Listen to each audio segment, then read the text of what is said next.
Good morning. You're listening to Overcoming Life. I am your host, Opal Bailey. I hope that you all had a wonderful and safe time through the hurricane that we all had experienced. And I just wanted to just encourage you this week to continue to move forward in the things that comes our way, because, sometimes in our life, it doesn't always pan out the way we want it, especially we've seen that this coming, the previous week with Matthew coming in our area, and how even the aftermath of it, still it left a residue, a debris of his presence here in our lives. So just want to just let you know to not focus so much upon the things that we've lost. And I'm not diminishing the things that we have. I'm not diminishing the hard work that we all have put in to accomplish, to have the car and the home and the things that we enjoy, because God blessed us with those things to enjoy them.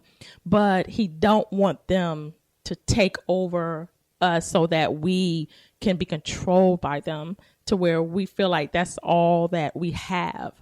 I was listening to the news cast one day, and this particular news reporter was interviewing this young lady who had weathered the storm of Matthew, and he was asking her opinion about the hurricane. And so she was like, oh, it was devastating and really hard, and I lost everything, which her home was demolished.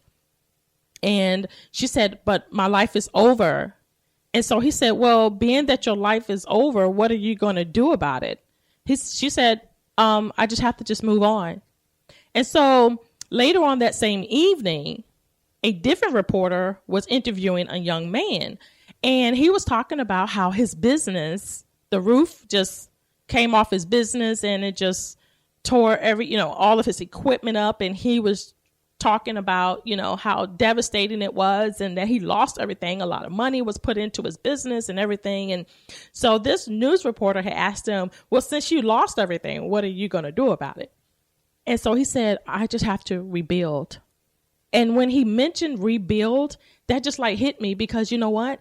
That is what we do every single day when we're facing challenges and we're facing situations. We just make a decision to look at it as, okay, this happened to me. This situation is not favorable. I don't like it. It's uncomfortable. But you know what? I'm just going to go and rebuild. I'm just going to start over. Because those two people, different places, different time, different reporters, but their attitude about it was the same. They didn't say, well, I just don't know, I'm just done. My life is over.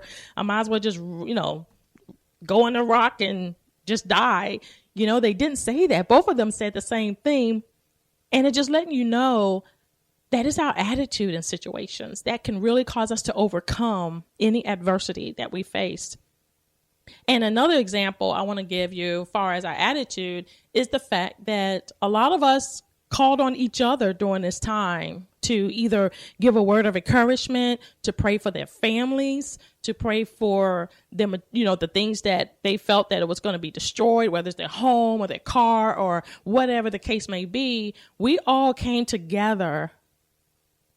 All of us came together. I don't know if you really think about it. We all came together at that moment to give a word of encouragement, to pray for someone. And that's what it's all about.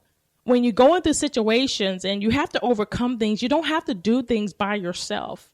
And we don't have to know each other in order to help one another. So that moment just proved we didn't know each other. We just Facebook friends, but we don't really know each other. But yet there was a need. And so we all came and we all gathered together and we all helped with that need. And whether that need was through prayer, whether that need was through, hey, I need some food or whatever the case may be, we all gathered together and we're all in this together. We're all here together. We're going to all survive and we're all going to make it. And by the grace of God, most of us did. And it was such a wake up call to me, for me to really think about what I really consider as important in life. Is it the things that I go through?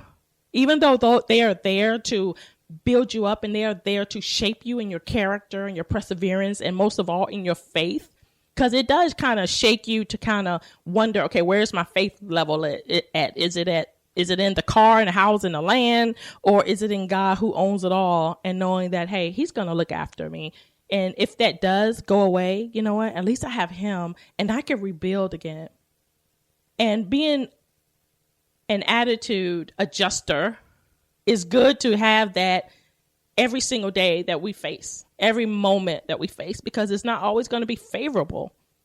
But as long as our attitude is good, and I'm not saying walk around and smile all day and fake it. I'm just saying to just choose. It's a choice. We have choice to either we can say, hey, my life is over, it's done, I'm just fed up. Or we could say, you know, this is a situation I'm faced with. What can I do? How can I adjust my life to meet this need or overcome this situation? And that's what overcoming life is. It is just letting you know that no matter where we are in life, no matter what comes our way, that we don't have to run and hide, but we can just stand and we can face it and overcome it. We can press through it. Whether you have to run over it, go through it, go around it, we will do what we need to do in order to continue to move forward. And that's what overcoming life is all about. That is why I chose overcoming life, because that's what it is. It's just facing the challenges and just looking at them straight on and say, you know what, I'm going to keep moving on. In spite of what the doctor said, in spite of what family members said, in spite of who's in your life or who's not in your life, what's coming, what's going, we know that with God, all things are possible. And he promised that he'll never leave us or turn his back on us. So, and he said in his word that he's for us and not against us. So if we have the God of the universe for us, think about that. If he is for us, who can be against us? Why can't we fulfill the purpose of God in our life? Why can't we move forward? There's no reason.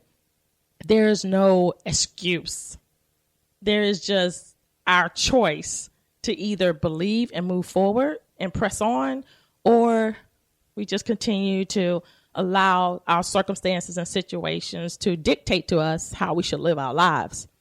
And I just want to just read this out of one of my books. It was really touchy to me, so I want to read it to you. It said, Jesus' actions and attitude provide a model to all believers of how we are to face difficult tasks and emotional, spiritual, and physical struggles that God ordained for us. Every problem with our children, every disagreement with our husbands or spouse, every stressful assignment, even on our jobs, provide an opportunity to build our character. And so that is what I've seen, even in Matthew, because you can see Matthew, this hurricane, as a negative as well as a positive. And it built character. It built more faith in knowing, God, my faith is in you, and I know that you're going to work it all out. So I just want to encourage you this week. Continue to be thankful and really consider what really matters and know that you are an overcomer. God bless you, and thank you for tuning in to Overcoming Life. I am your host, Opal Bailey.